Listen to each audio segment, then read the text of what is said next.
Hello, Cayden. How are you today? I'm good. How's it going, Jared? Good to see you. Good to see you. Glad you came early today. I'm Oh, yeah. excited about this thing. No, I'm excited. I was eager to have our conversation about this movie and this film and hear your thoughts on it as well. That's great. That's awesome. Now, we watched Dark City. Now, in this case, we watched it twice because there's a theatrical cut Yes. that we watched, and there's a director's cut that we also watched. First off, because we did that, what was better for you, the theatrical or the director? I'd say they're very close. But for me personally, the discrepancies would lead me to, I guess, enjoy the theatrical cut better.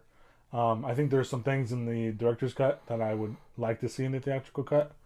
But the big main thing for me is that narration in the beginning of the film. I think it really adds to the spookiness of the setting. You know, I mean, we don't know exactly what's going on. We think we're on Earth. And without the theatrical narration of Kiefer Sutherland in the beginning, you're just kind of like confused the whole time. Whereas with that part in the beginning, you kind of have a foundation, so at least you're not grasping at nothing. You have something to hold on to, a baseline moving forward, so you're not super confused about who these characters are, who the bad guys are. And I think it really sets the stage nicely for the rest of the film. Now, it doesn't reveal everything. Right. And that's what's good about it. It doesn't spoil anything, but it sets you up nicely. Whereas in the director's cut, it's just silence. And we're just kind of floating around the city, and then we come up on John and the main character. And we're not sure why he's in the tub. You know what I mean? It takes a lot longer to fill the pieces in, basically. Yeah, but that in itself has its own appeal. Sure, it does. I think. But that's having, with me watching the theatrical cut several times. I've been watching it ever since it came out.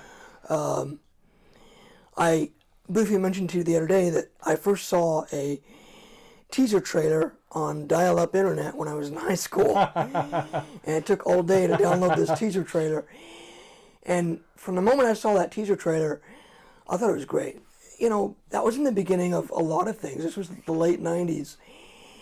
And now we see stuff like this all the time. But when you watch Dark City back then, It's groundbreaking. it's like you've never seen that before. Yeah. You've seen bits and pieces of it in different films. Sure. And the concepts kind of show up. But not it's all put together like it is in Dark City. Yeah. Alex Proyas did a great job. Yeah, and he's an accomplished director. I mean, He is in his own right. Not only us, but the audience has probably seen multiple of his films. Other famous films like I, Robot, for example. Right. Very good example, because that was a commercial success as well. Dark City was not a commercial success. Do you think it developed a cult following? I think it did. I think it became a cult classic. Yeah. In my mind, it's a classic science fiction film. Yeah. But that's me. Yeah, I mean, whether or not it's mainstream, so to speak, doesn't give or take away from the fact that it's a groundbreaking film. At least as far as the concepts go. I mean, you have movies like, I think Total Recall came out around the same time. Right. Which that was earlier. That was early 90s. And that touched on it as well. If you've so watched you could say that, that's very similar to Dark City. In the sense that, the memory wipe and implanting memories. But it was for different reasons.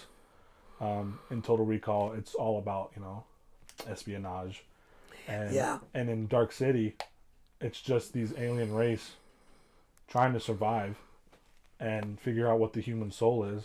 And they've abducted these humans as basically their little mousetrap experiment on this float. Now I won't even want to call it a planet. Maybe a ship. No, it's more like a space station. Yeah. Just in the middle of space in a nebula. Who knows how far away from Earth. Yeah. And they have these superpowers to be able to manipulate reality. Well, if you listen to the opening scene in the theatrical version when Dr. Schreiber is explaining everything, it mentions that they came to Earth. Yeah. So they're probably not too far from Earth as far as that goes. Yeah. And again, that's one of the things that.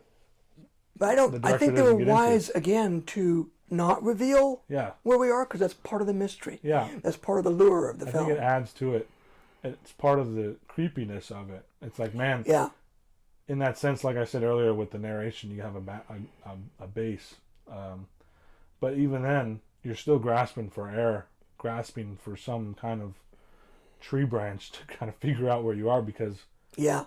I mean, I guess you can figure out pretty quickly that we're not on Earth. Where are we? Even at the end of the film, it's like, okay, we're definitely not on Earth. Well, it's very confined. You're just within this city, Yeah, and but it's you a can big have your city. main character trying to get out of the city, and Yeah. you can't. Yeah, and the city changes every day. And then, the final reveal at the end, Yeah. that it's just a floating disc in the middle of space, and it's like, wow. Yeah. What is John gonna do? Everybody just stay there and they live their lives until they all die. Yeah. Do they go back to Earth? Do they even know what Earth is? And none of those questions are really answered. It's kind of left you hanging in that sense. Yeah. Yeah. Which I think is fine. I don't think those need to be answered. Well, I think so too. And in that, the film kind of creates its own universe in that sense. Yeah.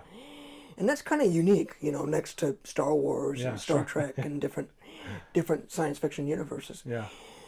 Now, this was clearly a sci-fi film, but did you ever get the sense that it was a horror film too? I feel like there was hints of horror. Okay. Tones of it. For example, when John wakes up in the hotel in the beginning, and he goes downstairs.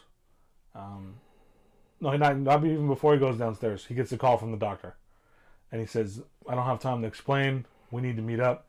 Right. There's somebody coming for you right now as we speak." And he hangs up the phone and he leaves his room. As soon as he leaves his room, you see 3 dark figures with trench coats and big hats on, and you can't really see their face, and they're kind of menacingly coming up the elevator down the hallway towards John, and he kind of breaks away. I would say that the alien, I guess we'd call them tuners, the strangers, I think what they're called in the film. Yes. They're referred to as the strangers. I think they're scary enough. I think they freak you out. I mean, you definitely feel like John the whole time. I think maybe that's the point almost. Well, it is, and we're seeing everything through his eyes. Yeah. And a good movie will do that. Yes. It will put you in the film. Put you in the eyes and ears of the main character. Yeah. Because John Murdoch is the main character of the film. As he's questioning things, we're questioning the same things. Yeah. Is he a murderer? Is he married to Emma? Is that real? Going on? What is real here? And even the cop, he's trying to find this murderer. Who knows how long he's been looking for this murderer? It could just have been in the last 2 days. Yeah. That these memories have been implanted, and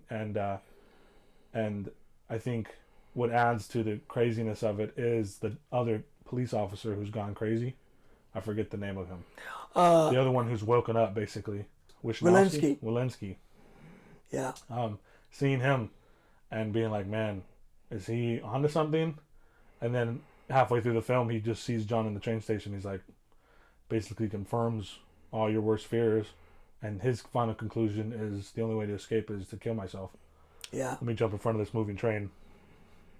The difference between him and John is John had the power to tune. For how, we don't know. The film doesn't explain. And again, I like that they don't explain that. Yeah. They just briefly, it's explained in a theory. Yeah. And Schreiber says, you've been experimenting with people and treating them like rats. And maybe he's adapting. Isn't that the point of your little zoo?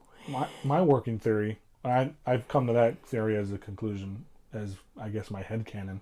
But during the film, I didn't say nothing to you, but in my head I was like, well, maybe he's one of the strangers that just woke up and somehow got mixed up, and they've been implanting these memories, and that's how he can tune, because he is in fact an alien. Yeah, because they did reference to that they've implanted themselves before, and it's always ended in disaster. Yes. Or what if one of them... Yes, and they said that... Or it could even be one of them in a live human body. Yes. If you remember, the strangers were using their parasites. Yeah. They were using dead bodies... to walk around. Yeah. To walk around the city. Yeah.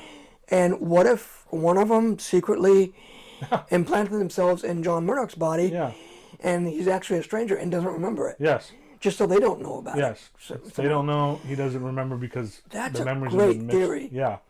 And now, I kind of, because of what the film says about him being involved and him adapting to the experiments, I think maybe the director wants us to kind of think in that way, that hey, he is a human being. He has developed these powers because they said it takes 7 human lifetimes to develop the powers that we have. So I guess he is a human, but I like the theory, and I don't know how substantiated it is, but like we just talked about, that he is indeed a stranger himself, and just has been memory wiped and is inhabiting this human body, who is still alive, obviously. But anyways. So that's interesting theory for Yeah. all you movie theorists out Yeah. there. Let us know what you guys think in the comments, if I'm crazy or not. Yeah, I don't know, personally don't know any other fans of this film. Again, the name of the film is Dark City.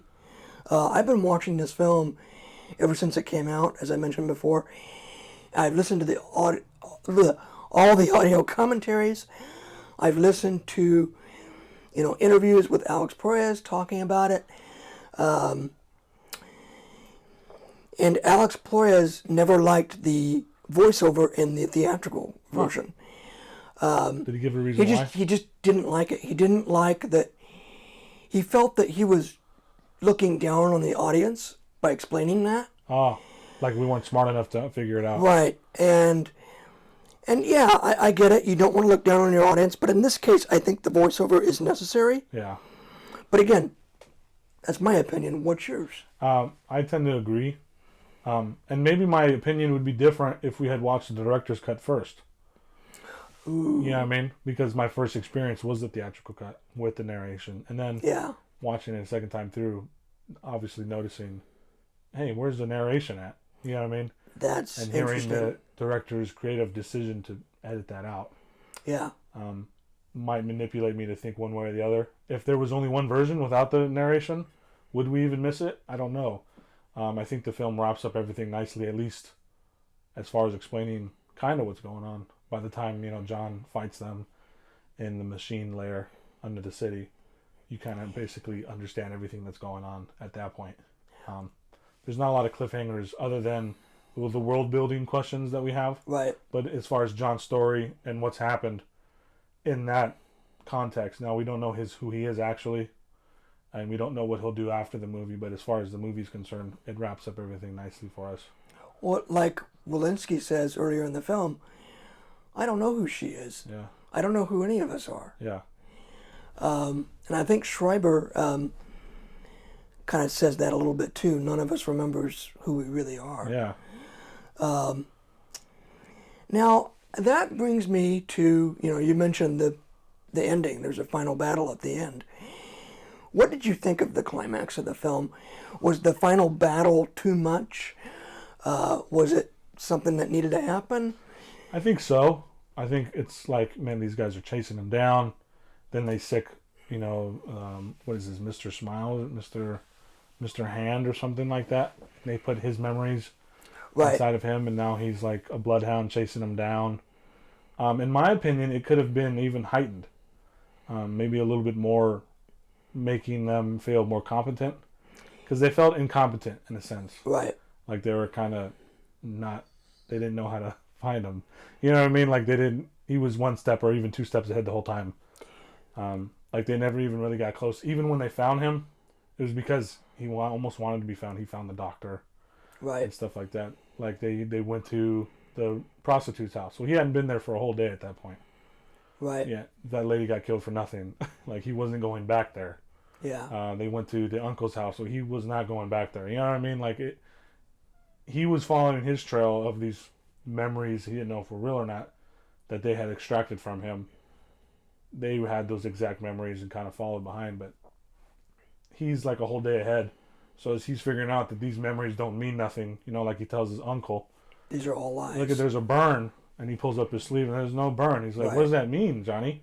It means these are all lies. So he's already figured that out, and I don't know if they knew that or not. Obviously No. they didn't. No, I don't think they did. John's very smart, and he kind of moved past all that. He wasn't backtracking. You know what I mean? That's another thing I never really realized was that John really was one step ahead of him. Yeah, I mean, even that scene where they corner him in front of the sign, all 3 of them, Yeah. he almost dispatches all of them by himself. Yeah. and he's unwillingly using these new powers. discombobulated, confused, scared. These three strangers come up on him with knives, which I don't know why they opt to use knives. Because it seems like there's guns, because the Schreiber had a gun. So why don't they have guns? Why are they only using knives? That was also an interesting choice, I think, that the director made as far as their weapons.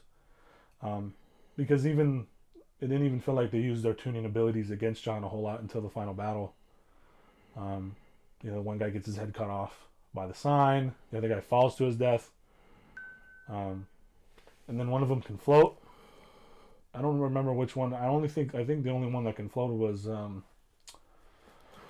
from what I remember, they could all float. That was one of their powers. That was my question then, because how does the one guy fall to his death if he can hover? Yeah, if he could fly. Yeah. It just felt like they were scary enough in the beginning, but it didn't keep up. Once John started to figure things out, they became less scary, and almost felt like John was the one who was scary. Yeah, he had the untapped power. They say that this man is dangerous. We have to find him. We have to stop him. There was hundreds of them under the lair, and they only sent out, little groups out at a time. Yeah, and I guess to maybe keep secrecy. But John maybe to protect the rest of the people. I mean, it seemed like everybody else, they put to sleep and they were able to take care of, but maybe it was because of John's ability to tune. And his smarts gave him the upper hand. There was really no match. In all these films, I see like philosophical value. In them. At least I try. Yes. What do you see in terms of philosophy in Dark City? In that same sense, I always look for like the spiritual connotations in these movies as well. In every movie, really. Besides, like, the sci-fi aspect of it, what are the themes that the director's trying to get through to us? I felt like, maybe letting go of the past, not letting the past define you, kind of these abstract, thought experiments, you know what I mean? What about you? Well, there's a neat line at the end of the film when John Murdoch says to the last dying stranger. Yeah. He says, "You've been trying to find out what makes us human." He points to his head and says, "You've been looking here. You have been looking in the wrong place." Yeah, it's our heart. So it's our heart, it's our spirituality, it's our soul. Yeah. It's not our memories, it's not our mind. Yeah. Another thing, at least with John and Emma, or Anna, their relationship is that love is stronger than one's experiences. Because, I mean, I don't know how long that the people have been there, but even through all the memory changes and stuff, Emma still loves John. Even when he seems to be going crazy, he still loves her. In the scene where they meet at the police station, he's telling her that you're not my wife. I really don't know who you are. You could be a random person. Yeah. But I still have these feelings for you, and you can't fake that. Right. And he gives her a big kiss. And he finds her at the end. You know what I mean? And of course the question I've always felt that the film was really asking was to the audience is what makes us human. Yeah. Yes, absolutely. And that's what they're trying to figure out. That's what they thought humans could save them, and they died anyway. Yeah. So to answer that question, what would you say? Well, I would say it was about humanity. Okay. It was about the human soul. Yeah. What defines us? Is it the sum of our? Oh, are we the sum of our memories, or are we something else? More like than that. Dr. Schreiber asks. And you're left to fill in that blank yourself as the audience member. Yeah. So it's really up to you and your interpretation of it. Yeah. What I took from it was it's our spirit, our passion that makes us human, not our memories, not our skill sets. Yeah. That's just, those are larger aspects and huge parts of it. Yeah. But they don't define who we are. Mm-hmm. I think it's not only a common theme in this movie, but a common theme in the last two movies we even watched. I think the movies you picked out have been progressing nicely, and they all have this through line, which what makes us human. Right. It's a, an AI that can replicate human, micro expressions like we see in Ex Machina, or is it your body that makes you human, like we see in Ghost in the Shell, because they implant her mind into the robotic body, but it still keeps her soul with that mind. So, and then we come to Dark City, which what makes you human? Is it your memories, like you said, or is it your soul, your heart, your compassion, your love? That's what the Bible says, your love for one another. Not our analytical, cerebral parts, but more of our emotional and instinctual parts of ourselves. Wow. Well, Cayden, thank you for Yeah. this neat interview. Before we hang up here, do you have any final thoughts on Dark City? Great film. I have never heard of it, but I'm very impressed by it. Definitely a cult classic. If you guys haven't seen it, definitely check it out. It'll make you think, and I think a lot of good movies do that. Not just pure entertainment value, which this movie has that, with its horror aspects and the action sequences and whatnot. But it makes you think. It makes you have to deep dive and even analyze yourself, maybe.